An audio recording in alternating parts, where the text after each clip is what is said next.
Adoni-zedek was the king of Jerusalem during the time when Joshua led the Israelites into the Promised Land. His name means, "My Lord is righteousness," or Lord of righteousness.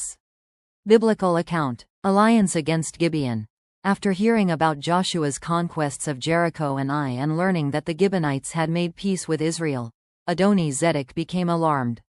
Recognizing the strategic importance of Gibeon, a large city with skilled warriors, he formed an alliance with 4 other Amorite kings: Hoham of Hebron, Piram of Jarmuth, Japhia of Lachish, and Debir of Eglon.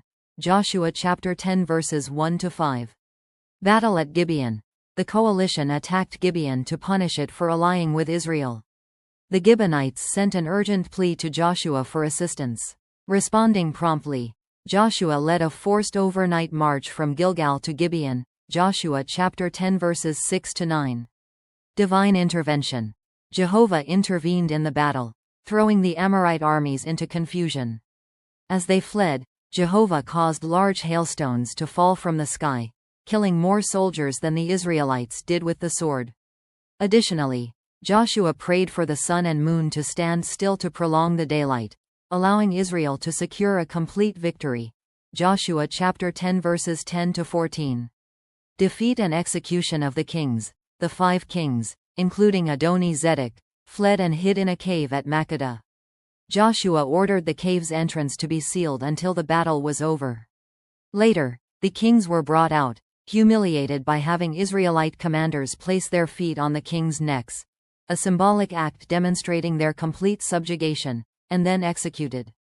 Their bodies were hung on trees until evening and then thrown back into the cave. Joshua chapter 10 verses 16-27. Jehovah's Witnesses perspective. Symbol of opposition. Adoni-zedek represents active opposition against Jehovah's people. His actions illustrate how those who resist God's purposes ultimately fail. Jehovah's sovereignty and support. The account emphasizes Jehovah's power and willingness to intervene on behalf of his faithful servants. It demonstrates that no alliance or force is too great for Jehovah to overcome. Faith and obedience. Joshua's immediate response to aid the Gibeonites and his reliance on Jehovah highlight the importance of faith and obedience. Jehovah's Witnesses use this account to encourage reliance on God during trials. Prophetic foreshadowing. Some interpretations suggest that the defeat of the Amorite kings foreshadows the ultimate victory of God's kingdom over earthly governments that oppose divine sovereignty. Application for today. Jehovah's Witnesses may draw parallels between Adoni-zedek's coalition and modern-day opposers of God's kingdom. They emphasize that just as Jehovah delivered Israel, he will also deliver his people today. The account serves as a reminder to remain faithful and trust in Jehovah's guidance and protection. References on jw.org. Bible teachings. Detailed studies and articles may be found by searching for Adoni-zedek or related topics in the Watchtower online library. Publications.